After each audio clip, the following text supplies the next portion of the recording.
الحمد لله والصلاة على نبيه محمد وآله وأصحابه أجمعين. أما بعد فأعوذ بالله من الشيطان اللعين الرجيم. بسم الله الرحمن الرحيم. عن حذيفة قال قال رسول الله صلى الله عليه وسلم يدرس الإسلام كما يدرس وشي الثوب لا يدري ما صيام ولا صدقة ولا نسك ويسرى على كتاب الله عز وجل كما قال عليه الصلاة والسلام. عزیزان من میرے محترم سامعین مکرمین، اللہ کے بڑے احسان اور کرم و نوازی سے ہمارے درس حدیث کا پروگرام جاری ساری ہے. آج میں ایک اہم عنوان عنوان ہے کہ اسلام گناہوں کی وجہ سے پرانا ہو جاتا ہے جس طرح سے کپڑا جو ہے نا پرانا ہو جاتا ہے. حضرت حذیفہ رضی اللہ تعالیٰ سے روایت ہے، فرمایا رسول اللہ صلی اللہ علیہ وسلم نے فرمایا کہ جس طرح کپڑا پرانا ہو جاتا ہے، چیز پرانی ہو جاتی ہے، فرمایا کہ اسلام بھی اس طرح سے پرانا ہو جائے گا. وہ وقت بھی قریب آ جائے گا، لوگوں کو پتہ نہیں ہوگا کہ روزہ کیا چیز ہے. نبی علیہ السلام نے فرمایا کہ وہ وقت قریب ہے کہ لوگوں کو پوچھا جائے گا کہ نماز کیا چیز ہے.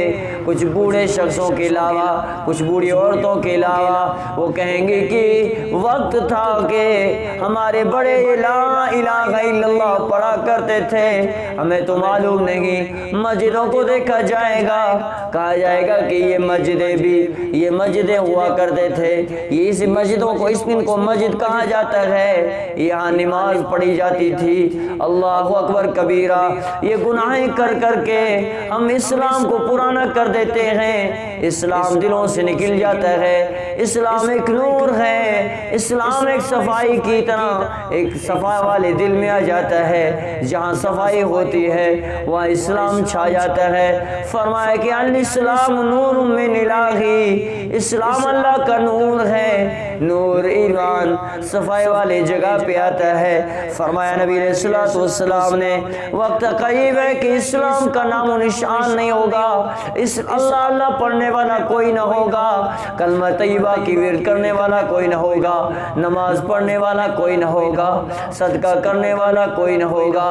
اور اس وقت یاد رکھو اللہ کے محبوب نے فرمایا کہ قیامت اس وقت آ کے رہے گی، کوئی اسلام باقی نہ ہوگا، کلمہ پڑھنے والا نہیں ہوگا، تو قیامت کا سور پھونکا جائے گا اور دنیا درم برم ہو جائے گی.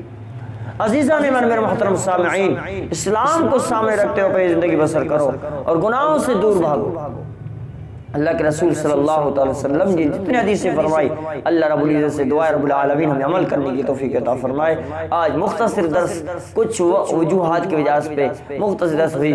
اللہ تبارک و تعالی سے دعا رب العالمین اس مختصر درس کو ہمارے کثرت زندگی پہ اثر فرمائے اور اللہ تعالی ہمیں جنت الفردوس میں بالا خانوں میں جگہ نصیب فرمائے. وآخر دعوانا الحمدللہ رب العالمین.